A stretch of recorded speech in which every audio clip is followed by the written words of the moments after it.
तथागत गौतम बुद्ध, नाचू कीर्तनाच्या रंगीत ज्ञानदीप जाळू दकी आणि छत्रपती शिवाजी राजांचे एकमेव सत्य स्पष्ट निर्भीड आणि आध्यात्मिक गुरु श्री संत तुकाराम महाराज. ना लंबोदर श्री गणपती, ना शिवशंकर श्री कैलाशपती, ज्यांनी केली या जगात स्वराज्याची निर्मिती, तोच फक्त माझा देव राजा शिव छत्रपती, राजा शिव छत्रपती, राजा शिव छत्रपती. 1 जानेवारी 1848 मध्ये ज्यांनी दलित पीडित शोषित या सर्व बहुजनांना खऱ्या अर्थानं शिक्षणाची ज्ञानगंगा दिली, ते शिक्षण महर्षी क्रांतीसूर्य महात्मा ज्योतिराव फुले आणि क्रांतीज्योती सावित्रीबाई फुले. तुम्हा मला ज्यांनी आम्हाला आरक्षण दिलंय, असे आरक्षणाचे जनक राजश्री छत्रपती शाहू महाराज. आम्हाला स्वराज्य मिळालं, शिक्षण मिळालं, आरक्षण मिळालं, पण तोच महामानव, ज्या महामानवांनी, ज्या क्रांतिकारकांनी, ज्या महापुरुषांनी 2 वर्ष 11 महिने 18 दिवसामध्ये 26 नोव्हेंबर 1949 ला 5:55:13 जगातील विशाल विस्तृत अथांग महासागराची जगातील लेखणी लिहिली. एकदा जोरदार टाळ्या डॉक्टर भीमराव रामजी आंबेडकरांसाठी. सर्व मानवतेच्या महापुजाऱ्यांना त्रिवार मानाचा मुद्रा. आता बरेच वेळा आम्ही सातारा, सांगली, कोल्हापूर आम्ही दादा तिकडे जात असतो. आज आम्हाला विचारलं जातं की बाबासाहेब आंबेडकरांनी संविधान लिहिलं का? आज आम्हाला सांगावंच वाटतं की बाबासाहेब आंबेडकरांनी संविधान लिहिलं की नाही हे आम्हाला माहित नाही, पण आमचा एक शायर खूप सुंदर म्हणतो.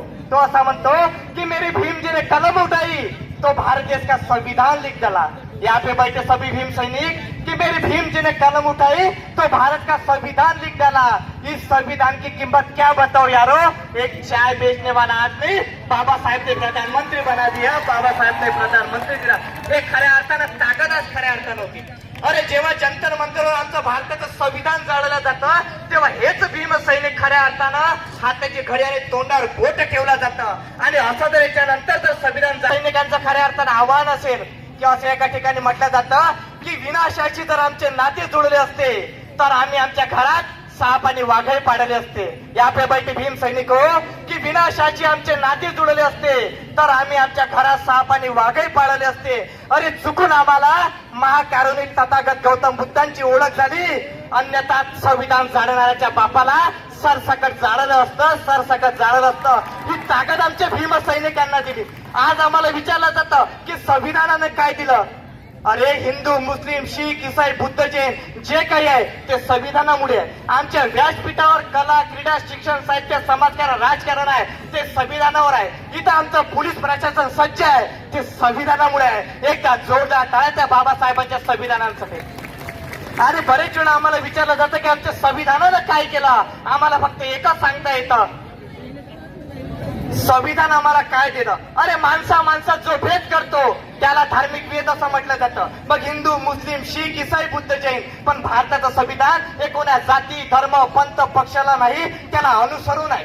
म्हणून म्हटलं जातं की धर्म माणसांमध्ये जो भेद करतो त्याला धार्मिक भेद असं म्हटलं जातं. पण जगातील प्रत्येक भारतीयांना जो मान, सन्मान, स्वाभिमान आणि अभिमान देतो, एकदा टाळ्यांच्या कडकडात भीमराव रामजी आंबेडकरांचं संविधान म्हटलं जातं, भीमराव रामजी आंबेडकरांचं संविधान म्हटलं जातं. अरे आज आम्हाला खऱ्या अर्थानं सांगावंच वाटतं की बाबासाहेब आंबेडकर नावाची एक व्यक्ती काय आहे. म्हणून मी प्रत्येक वेळी जाता जाता सांगतो की छत्रपती शिवराय फुले शाहू आंबेडकर हे कोण्या जाती, धर्म, पंथ, पक्षांचे नव्हे तर ते एक विचाराचे हवे. आज शिवरायांना, भीमरायांना नाचून डोक्यावर घेतल्यापेक्षा वाचून डोक्यात घ्या हे काळाची गरज आहे. आज आपल्या बहुजन समाजाचे मुलं जोपर्यंत IAS, IPS, पोलीस प्रशासनात जाणार नाही, कायद्याचे धनी होणार नाही, तोपर्यंत आम्ही यांना काय सांगू?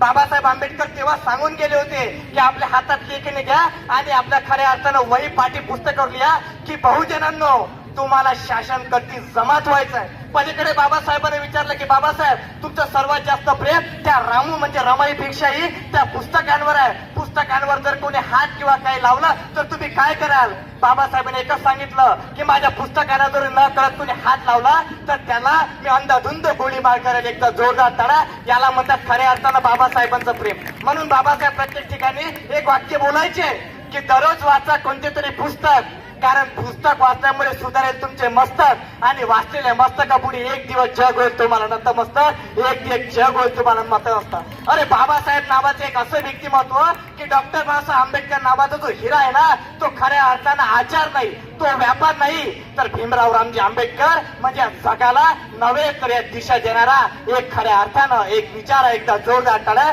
त्या बाबासाहेबांसाठी.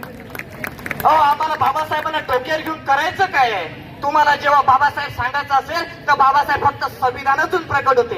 एका ठिकाणी आम्ही बोलता बोलता रामटेके साहेब आम्ही सांगायचो की या संविधानानं आम्हाला काय दिला? फक्त 4 गोष्टी दिल्या. जो स्वतःसाठी मागतो ती भीक असते. भीमसैनिकांनो ऐका काय म्हणतात की जे स्वतःसाठी मागतो ती भीक असते, जो स्वतःच्या परिवारासाठी मागतं ती भिक्षा असते. मित्रांनो, की जे स्वतःसाठी मागतं ती भीक असते, जे स्वतःच्या परिवारासाठी मागतं ती भिक्षा असते, जो समाजासाठी मागतो ते दान असते, आणि जो भीमसैनिकांसाठी मागतो ते भारताचं संविधान असते, ते भारताचं संविधान असते. मित्रांनो, तुम्हाला ठरवायचं आहे की बाबासाहेबांना नाचून डोक्यावर घ्यायचं आहे की वाचून डोक्यात घ्यायचं आहे. आज माझा या तरुण पिढीला एक प्रश्न आहे की कोणा भारताचं संविधान वाचलं? जर प्रामाणिक भीम सैनिक असेल तर हात वर्त करा. काय बाबासाहेबांना 395 कलमा काय, 8 भाग काय, 12 परिशिष्ट काय, कसं बाबासाहेबांना दिलं माहित नाही. आज बाबासाहेबांबद्दल आम्हाला इतिहास सांगता येत नाही. किती मोठी लाजीरवाणी आहे गोष्ट.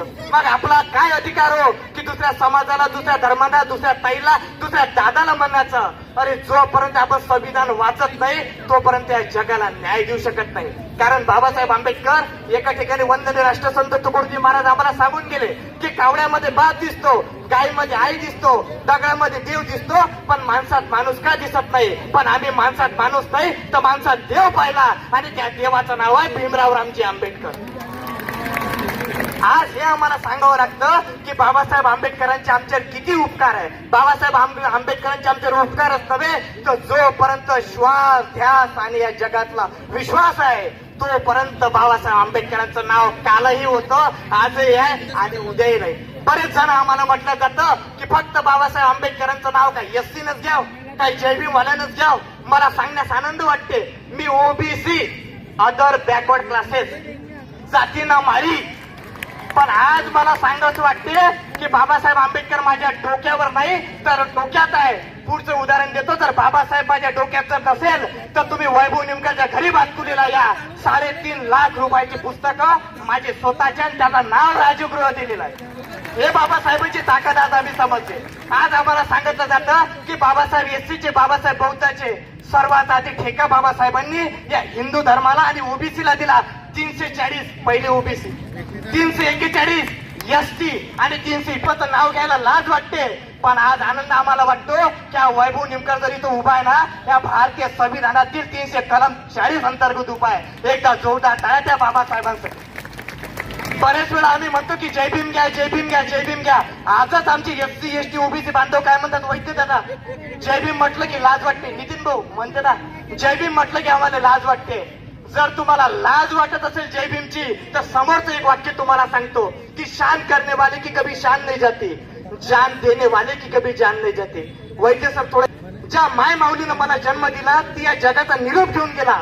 आणि नितीन दादा काळेंचा फोन आला, रामटेके ताईंचा फोन आले, सर्व भीमा मित्र मंडळाचा फोन आला की सर आम्हाला वाईट वाटतं की ज्या जगतजननी माय माऊलीनं तुम्हाला जन्म दिला ती सोडून गेली, पण एक आमचं भीक मागतो की तुम्हाला बाबासाहेब आंबेडकरांसाठी यायचं आहे. मी म्हटलं जे झालं ते सोडून द्या, कारण की मला आठवते की ज्या रमाईला शेवटचा प्रवास सुरू होता आणि भीमराव रामजी आंबेडकर जीवनात आणि जगण्यात 2च वेळा रडले. एक राजरत्न असताना 1 एप्रिल 1965 लंडन ऑफ इकॉनॉमिक्सला बाबासाहेब माता रमाई जात होते, तेव्हा रामोईला फोन रडत होते. पण तेव्हा रमाईला काय सांगितलं हे मला तुम्हाला सांगायचं.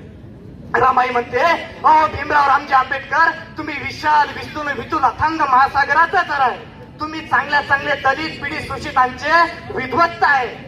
बाबासाहेब तुम्ही रडू नका. बाबासाहेब म्हणतात की रामू तू सोडून जाऊ नकोस. रामू म्हणते बाबासाहेबांना बायको कसंही असावी आणि आई कशी असावी ते मला उत्तम उत्तर आहे.